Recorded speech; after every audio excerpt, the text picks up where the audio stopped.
زندگی کی صبح و شام گزارنے والوں سنی خوشعقیدہ جنتی مسلمانوں بزرگوں دوستوں محترم ساتھیوں عزیز بچوں، اگر گوشت پر آواز ہو پڑھتے میں رہ کر سننے والیاں اسلامی رشتے کی پردہ نشین، عزت مآب، عفت مآب، عصمت مآب، پیاری پیاری مقدس ماں بہنوں، انتہائی ادب و احترام کے ساتھ السلام علیکم ورحمۃ اللہ وبرکاتہ۔ وعلیکم السلام ورحمۃ اللہ وبرکاتہ۔ الحمدللہ الذی بیدہ تصریف الاحوال وتخفیف الاثقال، والصلاۃ والسلام علی رسولہ محمد منبع الجود والنوال، وعلى آلہ وأصحابہ أولی الفضل والکمال، اما بعد فأعوذ باللہ من الشیطان الرجیم، بسم اللہ الرحمن الرحیم، یا ایھا الذین آمنوا اتقوا اللہ وکونوا مع الصادقین، وقال النبی صلی اللہ تعالی علیہ وسلم، من احب سنتی فقد احبنی ومن احبنی فکان معی فی الجنہ، اور کما قال النبی صلی اللہ تعالی علیہ وسلم، آمنت باللہ صدق اللہ مولانا العظیم وبلغنا رسولہ النبی الکریم الامین المتین المعین المبین، ونحن على ذلك لمن الشاهدين والشاكرين والذاكرين والآمنين والمؤمنين والحمد لله رب العالمين۔ وعدہ توحید کے مدوالوں، شمع رسالت کے پروانوں، اولیاء امت کے جانثاروں، غوث و خواجہ کے دیوانوں، بزرگان دین کو چاہنے جاننے ماننے والوں، ان سے عقیدت و محبت چاہت و الفت عشق و پیار رکھنے کرنے والوں، سنی خوش عقیدہ جنتی مسلمانوں، بزرگوں دوستوں محترم ساتھیوں عزیز بچوں، خطبہ مسنونہ کے بعد میں نے ابھی آپ حضرات کے سامنے کلام پاک کی ایک انتہائی مشہور و معروف اور مبارک و مسعود آیت کریمہ کی تلاوت کر کے اپنے آپ کو آپ حضرات کو مشرف کیا۔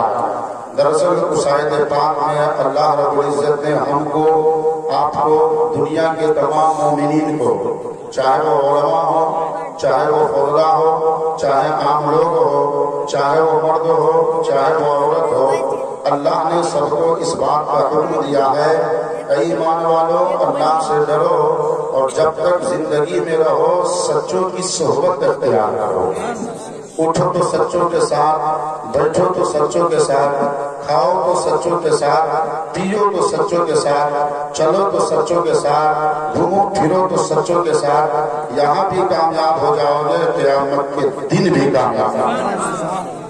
آئیے تو مدرور ہو پھر روشنی ڈالنے سے قبر میں بہتر اور مناسب نہیں بلکہ ہم سب کو اعلیٰ بہتر و بالا سمجھتا ہوں کہ سبھی حضرات اپنے قلب و جگر کی طہارت و پاکیزگی، اپنے ذہن و فکر کی تابندگی و بالغی کے لیے اپنے اور ساری کائنات کے مرکز عقیدت آقا نعمت دریا رحمت غم گسار امت کونین کی زینت، دونوں عالم کے مالک و مختار، شفیع روز شمار، محبوب رب غفار، بے قرار و بے قرار، نائب پروردگار، سید ابرار و اخیار، ریگزار عرب کے ناقہ سوار، حبیب کردگار، شہنشاہ ذی وقار، آمنہ بلال رسول باکمال، صادق جاہ و جلال، نبی بے مثال، عبداللہ کے لفظ جگر، دائی حلیمہ کے قلب کے پارے، عبد المطلب کی آنکھوں کے تارے، کونین کے سہارے، دونوں جہان میں سب سے افضل، سب سے عمدہ، سب سے سندر، سب سے خوبصورت، سب سے اچھے، سب سے نرالے، مقام والے، لا مقام والے، غرب والے، قجم والے، لب والے، قلم والے، شمس والے، قمر والے، شجر والے، حجر والے، پکر والے، بر والے، خشک والے، تر والے، زمین والے، زما والے، ارض والے، سما والے، مکی والے، مکہ والے، فلک والے، ملک والے، چمک والے، دمک والے، مہک والے، گمک والے، جنت والے اور جنت کی تمام نعمت والے آقا جناب محمد رسول اللہ صلی اللہ علیہ وسلم کی بارگاہ میں انتہائی عقیدت و محبت، چاہت و الفت، عشق و پیار، ادب و احترام، تعظیم و توقیر اور ابتدی شوق اور جذبہ اخلاص کے ساتھ بڑے ہی مؤدبانہ، مہذبانہ، محترمانہ، محترمانہ، والہانہ، عاشقانہ، مخلصانہ، عاجزانہ، غلامانہ اور سب سے جداگانہ انداز میں درود پاک کا نذرانہ پیش کریں۔ پورا مجمع جھوم کر پڑھے اللہم صلی علی محمد بارک وسلم، صلاۃ و سلام صلی علیہ صلاۃ و سلام علیک یا رسول اللہ، صلاۃ و سلام علیک یا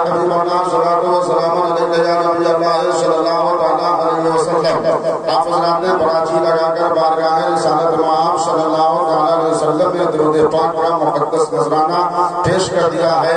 اب میں چاہتا ہوں کہ سبھی حضرات اپنا قلب و جگر کی طہارت و پاکیزگی اور ذہن و فکر کی تابندگی و پالنگی کے لیے عقیدت و محبت کے ساتھ اپنے دینی، ملی، قومی، مذہبی، اسلامی، حقانی، قرآنی، عرفانی، ایمانی اور جنتی کلمہ اس انداز میں ورد کریں تاکہ آپ کی سستی دور ہو جائے، آپ کا چہرہ پر نور ہو جائے، آپ کے قلب میں پیدا سرور ہو جائے، آپ کے دل میں نور ہو جائے، تقریر سننے کے لیے تیار بھرپور ہو جائے، وہابیت کا شیش محل چکنا چور ہو جائے اور آپ کے گاؤں سے شیطان بھی راستہ چھوڑنے پر مجبور ہو جائے. تو ذرا جھوم کر پڑھ لیجیے اپنا کلمہ طیب لا الہ الا اللہ محمد رسول اللہ صلی اللہ علیہ وسلم. ماشاء اللہ، سبحان اللہ، الحمدللہ ثم الحمدللہ. بڑی کامیابی اور کامرانی کے ساتھ شہید کربلا، شہدائے کربلا کانفرنس اپنی منزل اختتام کی طرف روا دوا ہے. سبھی حضرات آتے گئے اپنی صلاحیت، قابلیت، فنی لیاقت، شعر و شاعری، خطابت، فصاحت اور بلاغت کا جوہر بکھیر کر آپ حضرات کے سامنے سے رخصت ہوتے گئے. اللہ تبارک و تعالیٰ ان تمام تر علماء کرام کے خطابات اور نعت و منقبت کے اشعار کو اپنی بارگاہ میں شرف قبولیت سے مشرف فرمائے. اور جتنے لوگ آج کے اس پروگرام میں سر شام سے لے کر اب تک بیٹھے ہیں یا جو کسی ضرورت کے تحت یہاں سے اٹھ کر کے جا چکے ہیں، اللہ تبارک و تعالیٰ سب کو اس محفل پاک میں بیٹھنے کی برکت سے کل بروز قیامت جنت میں بیٹھنے کی توفیق عطا فرمائے. آمین. ماشاءاللہ، اس سے پہلے والی محفل میں میں نے مسئلہ بتا دیا تھا کہ جب کوئی اچھی بات کرے تو اس پر سبحان اللہ کہیے، اور جب کوئی دعا کرے تو دعا کو سن کر آمین کہیے. کہ اللہ کے پیارے رسول فرماتے ہیں کہ جب تیرے لیے کوئی دعا کرے تو اس کی دعا کو سن کر آمین کہہ دیا کرو، کیونکہ ادھر تم بھی آمین کہتے ہو، ادھر اللہ کے فرشتے بھی آمین کہتے ہیں. وَمَنْ وَافَقَ تَآمِينُهُ تَآمِينَ الْمَلَائِكَةِ غُفِرَ لَهُ مَا تَقَدَّمَ مِنْ ذَنبِهِ. اور جس مسلمان کا آمین کہنا فرشتوں کے آمین کہنے سے ٹکرا جاتا ہے تو اللہ تبارک و تعالیٰ اس آمین کہنے والے مسلمان کے پچھلے گناہوں کو مٹا دیا کرتا ہے. اس لیے دعا کو سن کر آمین کہنا چاہیے. ماشاءاللہ، بڑی تیزی کے ساتھ میں اپنی تقریر کا آغاز کرنے جا رہا ہوں. آج کے پروگرام کی سرپرستی بابا قوم ملت، مخیر قوم ملت، ناصح قوم ملت، ناشر مسلک اعلیٰ حضرت علامہ مولانا ممتاز عالم صاحب قبلہ قادری المعروف نوری بابا پوری ذمہ داری کے ساتھ نبھا رہے ہیں. دوسری طرف صدارت کے فرائض دینے والی عظیم شخصیت خطیب اہل سنت، نقیب اہل سنت، ادیب اہل سنت، خوش نصیب اہل سنت حضرت علامہ مولانا حافظ و قاری مفتی رجب علی صاحب قبلہ بھی بڑی ذمہ داری کے ساتھ منبر نور پر جلوہ افروز ہو کر اپنی تمام تر ذمہ داریوں کو نبھا رہے ہیں. ابھی مجھ سے پیش کر شاعر اسلام مداح خیر الانام اندلیب گلشن رسالت حضرت مولانا عبد الخالق صاحب المعروف خوشتر حنیفی سے بڑے اچھے انداز میں نعت و منقبت کے اشعار آپ نے سماعت کیے. ان سے بھی پیش کر مداح خیر الورا، واصف شاہ ہدا، عاشق مصطفیٰ، شہنشاہ ترنم، میرے عزیز غافر تمیز حضرت مولانا محبوب رضا امجدی نظمی رونق نیپالی سے بھی نعت و منقبت کے اشعار سن کر آپ حضرات نے اپنے قلب و جگر کو، فکر و نظر کو، تصور و خیال کو، جسم و جسمانیات کو، صبح و شام کو منور و مجلہ مزکہ مصفیٰ فرمایا اور اپنی قیمتی اور باکمال دعاؤں سے نوازنے کے لیے ہمارے دائیں جانب ملک و ملت کے عظیم شخصیت ناصح قوم ملت، ناشر مسلک اعلیٰ حضرت، خادم قوم ملت حضرت علامہ مولانا امام الدین صاحب قبلہ بھی طبیب روحانی بن کر بیٹھے ہوئے ہیں اور اپنی قیمتی دعاؤں سے ہم کو آپ کو نواز رہے ہیں. نقیب اہل سنت حضرت علامہ مولانا ساجد رضا صاحب بھی درمیان میں کبھی کبھی آتے رہے اور اپنی قابلیت کا جوہر دکھا کر رخصت نگاہ ہوتے رہے. بس اب میں بڑی تیزی کے ساتھ یہاں سے اپنی گفتگو کا آغاز کرنے جا رہا ہوں. تھوڑی دیر آپ مجھ کو سنبھالنے کی کوشش کریں، 5 سے 7 منٹ انشاءاللہ اختتام تقریر کر تک میں آپ حضرات کو سنبھالتا رہوں گا. ذرا عقیدت سے، محبت سے، چاہت سے، الفت سے، عشق سے اور پیارے مصطفیٰ سے مچل کر کہہ دیجئے سبحان اللہ، الحمدللہ. اس لیے تو میں کہتا ہوں کہ سرزمین تلسیاہی کا مجمع جاندار ہوتا ہے، اس پہ فضل پروردگار ہوتا ہے، اس میں بیٹھنے والا آدمی نبی کا سچا وفادار ہوتا ہے، دین و دنیا میں اس کا پیرا پار ہوتا ہے. کل قیامت کے دن وہ جنت کا حقدار ہوگا۔ ثبوت آپ حضرات پیش کر رہے ہیں پوری تمام ذمہ داریوں کے ساتھ 4 مصرے میری طرف سے آپ کے حوالے اور آپ کی طرف سے سبحان اللہ الحمدللہ ماشاءاللہ اللہ اکبر کی صدا میرے حوالے۔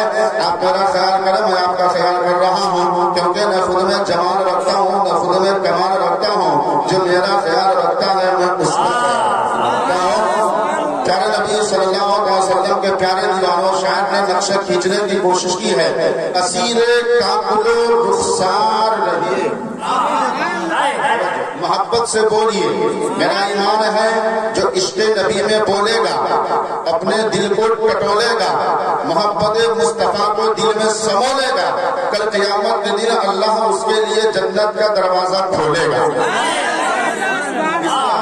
میرا ساتھ دینے کی کوشش کیجئے، یہ اللہ کی بہت بڑی ہے مہربانی کہ آپ پہ ہے میرے سرکار کی حکمرانی، اس لیے ساری دیوبندیت ہے آپ سے پانی پانی۔ محمد صلی اللہ علیہ وسلم کے پیارے دیوانوں شاعر لکھتا ہے اسیر کاکل و رخسار رہیے، فقیر کوچے سرکار رہیے، کیونکہ میرا ایمان بولتا ہے کہ جو مصطفیٰ کی گلی کا فقیر ہوگا وہ آدمی پوری دنیا میں سب سے بڑا امیر ہوگا، صاحب حسن تقدیر ہوگا، اس کے لب پر نعرہ تکبیر ہوگا، اور دشمنان خدا اور رسول کے لیے وہ آدمی برہنہ شمشیر ہوگا۔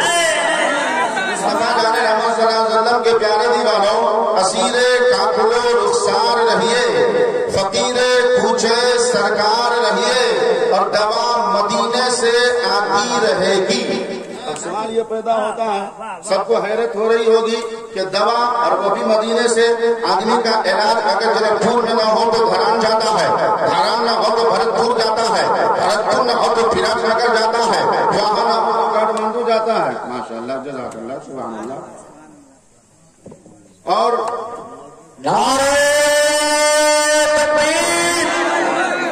سبھی آدمی مل کر کے بولیے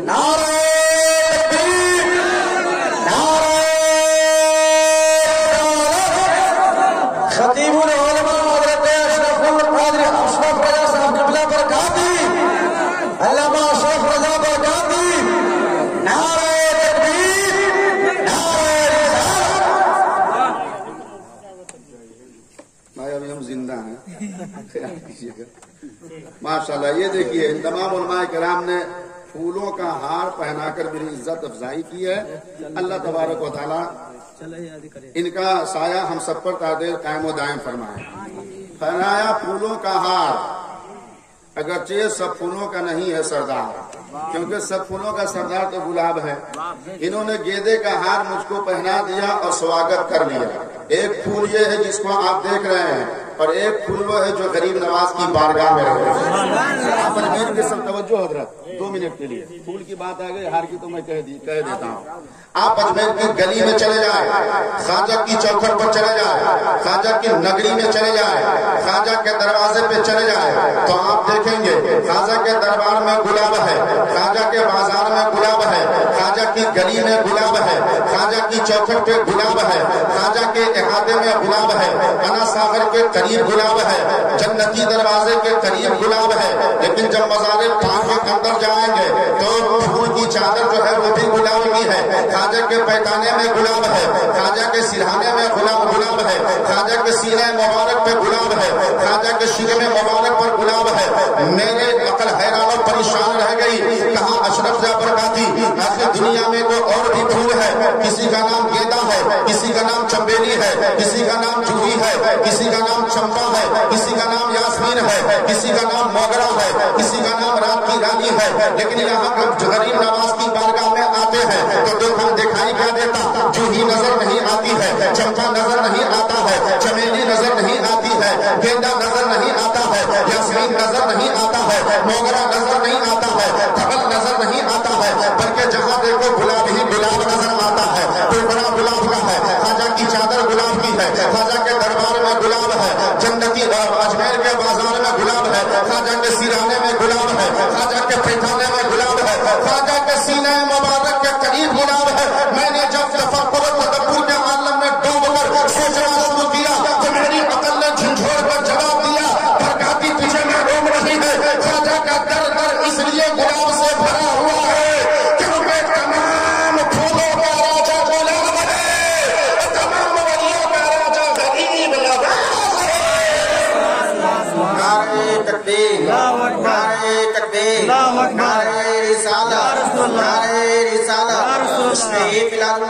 میلاد النبی یا اشرف رضا برکاتی نعرہ تکبیر نعرہ رسالت یا رسول اللہ. تمام پھولوں کا راجا گلاب ہے اور تمام ولیوں کا راجا غریب نواز ہے. تو راجا کو تو راجا ہی والی چیز دی جائے گی. راجا آئے گا تو راجا کے حساب سے سواری، راجا آئے گا تو راجا کے حساب سے تیاری، راجا آئے گا تو راجا کے حساب سے بیداری، اور راجا آئے گا تو راجا کے حساب سے دل کی بے قراری. یہ سب کچھ چاہیے. تو پیارے نبی صلی اللہ علیہ وسلم کے پیارے دیواروں، اب تک سب زمین تلسیائی کا یہ شاندار پروگرام 100% کامیابی کامرانی کے ساتھ اپنی منزل مقصود کی طرف روا دوا ہے. اور کیا نہ ہو، یہاں جتنے مسلمان بیٹھے ہیں سب کے سینے میں عشق مصطفیٰ کا دل دھڑک رہا ہے، سب کے سینے میں محبت مصطفیٰ سانس لے رہی ہے، سب کے سینے میں عشق مصطفیٰ پنپ رہا ہے. ویسے تو آپ نے دنیا میں رہ کر بہت سارے موبائل کا اور بہت ساری کمپنیوں کا نام سنا ہوگا، لیکن آج ایک ایسی کمپنی کا بیٹری، ایک ایسی کمپنی کا نام بتانے جا رہا ہوں، اور ایسی کمپنی کی بیٹری کا نام بتانے جا رہا ہوں جس کو چارج میں لگانے کی ضرورت نہیں ہے، جس کو لائن میں لگانے کی ضرورت نہیں ہے، جس کو بورڈ میں لگانے کی ضرورت نہیں ہے. وہ تو دنیاوی موبائل ہے اور موبائل دنیاوی کمپنی کی بیٹری ہے. کسی کا نام نوکیا ہے، کسی کا نام ووڈا فون ہے، کسی کا نام جو ہے سیمسنگ ہے، کسی کا نام ویوو ہے، تو کسی کا نام ریڈمی ہے، کسی کا نام اوپو ہے. لیکن سب کی بیٹری کا یہی حال ہے کہ کسی بیٹری کی چارجنگ 2 دن سے 3 دن ہے، کسی کی چارجنگ 3 دن سے 4 دن ہے، کسی کی چارجنگ 5 دن سے 6 دن ہے، کسی کی چارجنگ 6 دن سے 7 دن ہے. لیکن اے مسلمانوں کوئی ایسا نہیں کہہ سکتا ہے کہ موبائل کی تمام کمپنیوں کی بیٹری کی چارجنگ اگر ایک مرتبہ کر دو تو ہمیشہ اس کی چارجنگ ٹکی رہے گی. کوئی یہ دعویٰ نہیں کر سکتا. لیکن آج میں ایک ایسی کمپنی کا نام بتانے جا رہا ہوں جس کی بیٹری کی چارجنگ ہمیشہ سے ٹکی ہے، صبح قیامت تک ٹکی رہے گی. آپ کہو گے آخر اس کمپنی کا نام کیا ہے؟ میں کہوں گا اس کمپنی کا نام نوکیا نہیں، میں کہوں گا اس کمپنی کا نام سیمسنگ نہیں، میں کہوں گا اس کمپنی کا نام ویوو نہیں، میں اس کو کہوں گا اس کمپنی کا نام ووڈا فون نہیں، میں اس کو کہوں گا اس کمپنی کا نام ریڈمی نہیں، میں کہوں گا اس کمپنی کا نام اوپو نہیں ہے. بلکہ برقرار فخر سے کہتا ہے کہ جس کمپنی کی بیٹری کبھی ڈسچارج نہیں ہوتی ہے اس کمپنی کا نام عشق مصطفیٰ ہے، اس کمپنی کا نام محبت مصطفیٰ ہے، اس کمپنی کا نام وفاداری مصطفیٰ ہے، اس کمپنی کا نام تابعداری مصطفیٰ ہے. اور مجھے کہنے میں دیا جائے ارے جس کے سینے میں عشق مصطفیٰ کی کمپنی کی بیٹری لگی رہتی ہے، جو نبی کا سچا غلام ہوتا ہے اس کے نبی درود و سلام ہوتا ہے، جو یہ نبی کا نام ہوتا ہے نبی کے بعد قبر میں آرام ہوتا ہے. اگر قیامت کے دن اس مسلمان کا جنت میں اعلیٰ مقام ہوتا ہے. نعرہ رسالت مسلک اعلی حضرت صدر الافاضل نعرہ تکبیر. پیارے نبی صلی اللہ علیہ وسلم کے پیارے دیوانوں، تو عشق مصطفیٰ کی کمپنی کی بیٹری جس کے سینے میں لگی رہتی ہے وہ کبھی ڈسچارج نہیں ہوتی ہے، ہمیشہ چاند کا نیٹ ورک وہ بتاتی رہتی ہے اور چاند کا پوائنٹ وہ شو کرتی رہتی ہے. آؤ مصطفیٰ جان رحمت صلی اللہ علیہ وسلم کے پیارے دیوانوں، میں آیت مطلوبہ پہ روشنی ڈالنے کی کوشش کر رہا ہوں. اللہ تبارک و تعالیٰ قرآن پاک میں ارشاد فرماتا ہے یا ایھا الذین آمنوا اتقوا اللہ وکونوا مع الصادقین. اے ایمان والو تم اللہ سے ڈرو اور سچوں کی صحبت اختیار کرو. مطلب کیا ہوا؟ اے ایمان والو اللہ سے ڈرو، سچوں کی صحبت میں زندگی گزارو. اے ایمان والو اللہ سے ڈرو، سچوں کے ساتھ اٹھو بیٹھو. اے ایمان والو اللہ سے ڈرو، سچوں کے ساتھ کھاؤ پیو. اے ایمان والو اللہ سے ڈرو، سچوں کی صحبت میں زندگی گزارو. اے ایمان والو اللہ سے ڈرو، سچوں کے ساتھ چلو گھومو پھرو. اے ایمان والو اللہ سے ڈرو، سچے لوگوں کے محلے میں رہو. اور سوال یہ پیدا ہوتا ہے جب اللہ نے اپنی ذات بابرکات سے ڈرنے کا حکم دے ہی دیا تو پھر سچوں کی صحبت میں رہنے کا حکم کیوں دیا؟ ظاہر ہے جب آدمی اللہ سے ڈرے گا تو وہ کامیاب ہوگا. آدمی اللہ سے کما حق کرے گا، شراب نہیں پیے گا، کما حق اللہ سے ڈرے گا، جوا نہیں کھیلے گا، کما حق اللہ سے ڈرے گا، چغل خوری نہیں کرے گا، کما حق اللہ سے ڈرے گا تو آپس میں مسلمان بھائیوں کو نہیں لڑائے گا، نہیں 2 ٹکڑوں میں بانٹے گا، عالم ہو چاہے جاہل. نہ کبھی آدمی جب اللہ سے ڈرے گا تو فتنہ برپا نہ کرے گا.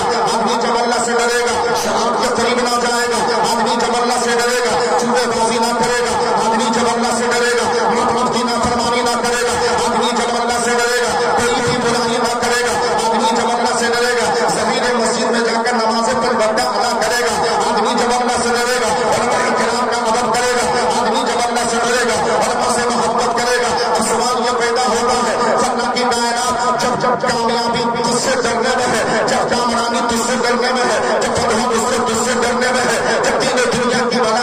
ڈرنے میں ہے تو پھر تو نے اپنی ذات بابرکات سے ڈرنے کے بعد سچوں کی صحبت میں رہنے کا حکم کیوں دیا؟ جب تجھ سے بندہ ڈر گیا وہ کامیاب ہو گیا. اور سچوں کی صحبت میں رہنے کا مطلب کیا ہے؟ جب تجھ سے بندہ ڈر گیا وہ کامرانہ ہو گیا. اور سچوں کی صحبت میں رہنے کا مطلب کیا ہے؟ جس کے سینے میں تیرا دل بس گیا وہ دنیا میں بھی کامیاب آخرت میں بھی کامیاب ہو گیا. اور سچوں کی صحبت میں رہنے کا مطلب کیا ہے؟ جو جھوٹ کو اللہ تبارک و تعالیٰ نے اپنی ذات بابرکات سے ڈرنے کے بعد سچوں کی صحبت میں رہنے کا حکم کیوں دیا؟ جو سچے لوگ کون ہے؟ علماء کرام ہے. سچے لوگ کون ہے؟ شہداء اعظام ہے. سچے لوگ کون ہے؟ نبی دین ہے. سچے لوگ کون ہے؟ شہداء ہے. سچے لوگ کون ہے؟ علماء کاملین ہے. سچے لوگ کون ہے؟ اولیاء متقدمین و متاخرین ہے. اللہ تبارک و تعالیٰ نے اپنی ذات بابرکات سے ڈرنے کے بعد لوگوں کو سچوں کی صحبت میں رہنے کا حکم اس لیے دیا تاکہ دنیا والوں کو معلوم ہو جائے جو اللہ سے ڈرے گا اس کا ایمان مکمل ہو جائے گا. اور جو سچوں کی صحبت میں رہے گا سچوں کی صحبت کی برکت سے اس کے ایمان کی حفاظت ہو جائے گا. اللہ اکبر یا رسول اللہ زندہ باد زندہ باد زندہ باد. اللہ اکبر. سچوں کی صحبت میں رہنے کا حکم اس لیے دیا کہ مجھ سے ڈرو گے اللہ نے فرمایا تو تیرا ایمان تو مکمل ہو گیا.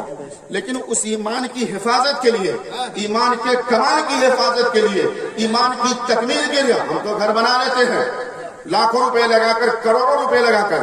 بتائیے گھر کو محفوظ کرنے کے لیے اس کی حفاظت کے لیے گھر کے مین گیٹ پہ بڑا دروازہ لگاتے ہیں کہ نہیں؟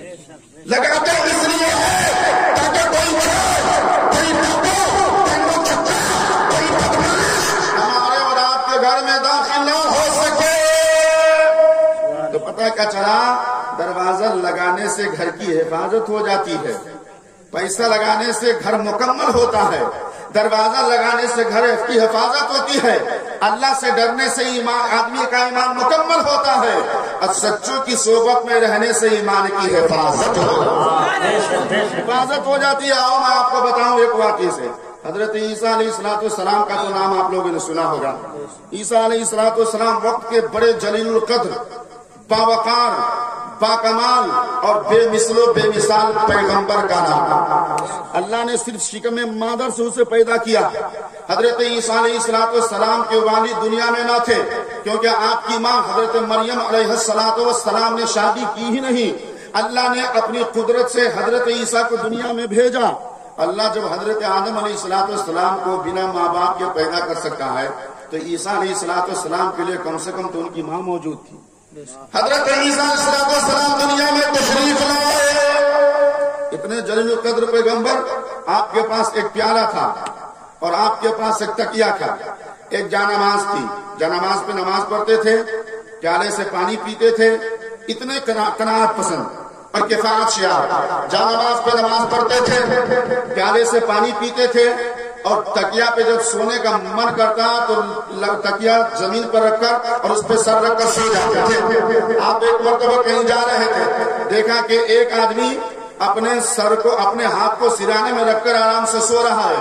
حضرت عیسیٰ علیہ السلام نے کہا یہ آدمی اپنے ہاتھ کو تکیہ بنا کر سو رہا ہے اور میں نبی ہو کر کے تکیہ پہ سو رہا ہوں. حضرت عیسیٰ علیہ السلام نے اس تکیہ کو اللہ کی راہ میں صدقہ کر دیا. غریب کو اللہ کی راہ میں صدقہ کر دیا. پھر کچھ دنوں کے بعد آپ نے دیکھا آپ کا گزر ایک ندی کے قریب سے ہوا.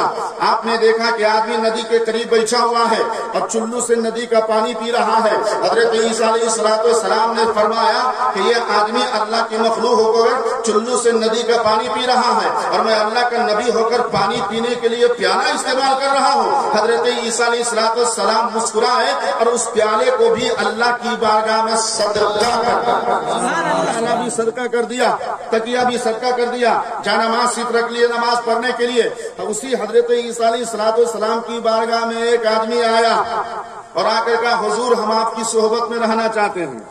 صحبت میں رہنا چاہتے ہیں. عیسیٰ علیہ السلام نے پڑھا اچھا ہماری صحبت میں رہنے آیا. بڑی کچی ہے وفا کی راہ ہے. چلے تو ہو ہم کو ساتھ لے کر کہیں اکیلے نہ چھوڑ جانا. ہاں یہ شہادت کا ہے. الفت میں قدم رکھنا ہے. لوگ آسان سمجھتے ہیں مسلمان ہونا. آسان سمجھتے ہیں مسلمان ہونا. ارے ستاروں سے آگے جہاں اور بھی ہے. ابھی عشق کے امتحان اور بھی ہے. کہا حضور ہم آپ کی صحبت میں رہنا چاہتے ہیں. اچھا ٹھیک ہے رہنا چاہتے ہو جی رہنا چاہتے ہیں. عیسیٰ علیہ السلام نے فرمایا میں تجھ سے ایک سوال کرنا چاہتا ہوں, میرے سوال کا جواب دے دو گے تو میری صحبت میں رہنا شروع کر دو گے. کہا حضور بتائیے. حضرت عیسیٰ علیہ السلام نے فرمایا دیندار بن کے رہو گے کہ دنیا دار؟ دیندار بن کے رہو گے کہ دنیا دار؟ ایک اس واقعے سے آپ کو اس بات کا ثبوت ملے گا کہ اللہ والوں کی صحبت میں رہنے سے پہلے انسان کو اپنا دل صاف کر لینا چاہیے, اپنا دل پاک کر لینا چاہیے. ویسے بھی حدیث شریف میں آیا ہے اِنَّ فِي جَسَدِ الْإِنسَانِ مُضْغَةً إِذَا صَلُحَ صَلُحَ الْجَسَدُ كُلُّهُ وَإِذَا فَسَدَ فَسَدَ الْجَسَدُ كُلُّهُ.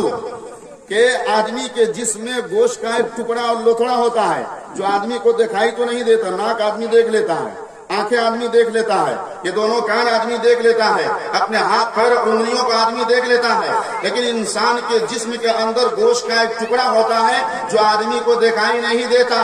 آقا سے پوچھا گیا یا رسول اللہ اس ٹکڑے کا نام کیا ہے؟ مصطفیٰ جان رحمت فرماتے ہیں اس ٹکڑے کا نام دل ہے, اس ٹکڑے کا نام دل ہے. پھر آگے فرماتے ہوئے صلوہ صلوہ الجسد کلہ, اس ٹکڑا کا اتنا اونچا مقام ہے, اتنا اونچا مرتبہ ہے, اتنا اونچا درجہ ہے, اس قدر اہمیت کا حامل ہے وہ ٹکڑا.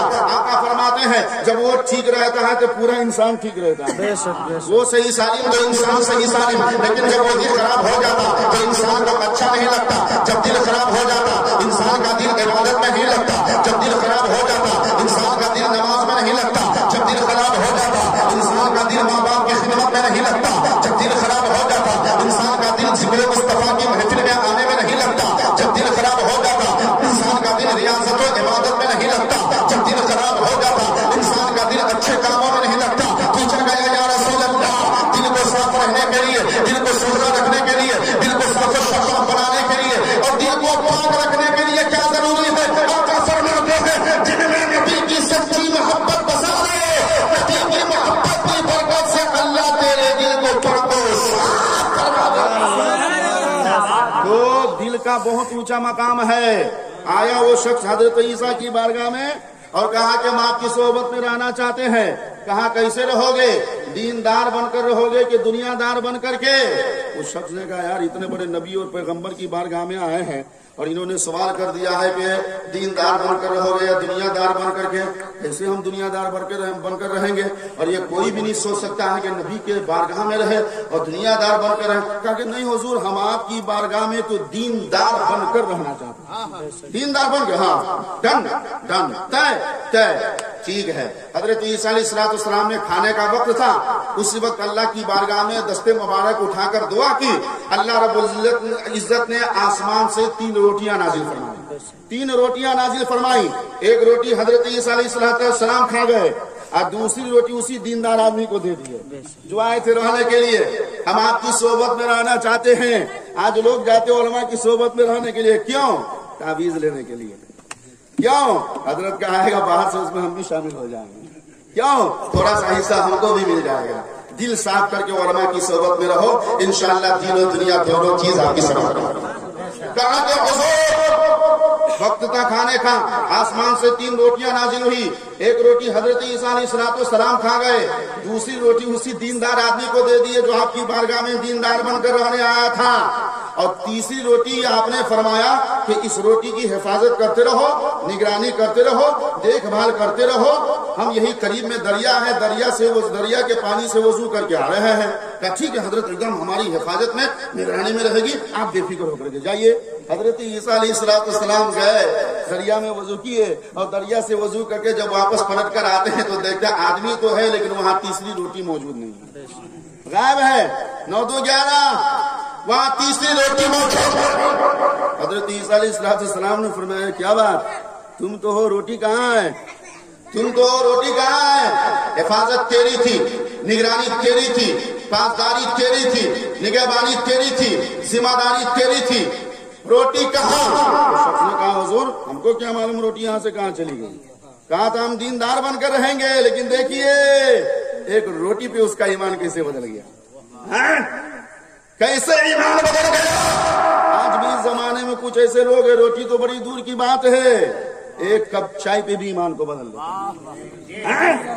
چائے پہ آج کل پارٹی بدلتی ہے, پان پہ آج کل پارٹی بدلتی ہے، چائے پان پہ آج کل گروپ بندی ہوتی ہے. اس لیے ہم کہتے ہیں ہندوستان پریشان ہے نسبندی سے، عوام پریشان ہے چک بندی سے، اور مسلمان پریشان ہے گروپ بندی سے، اور نیپال پریشان ہے مہا بندی سے.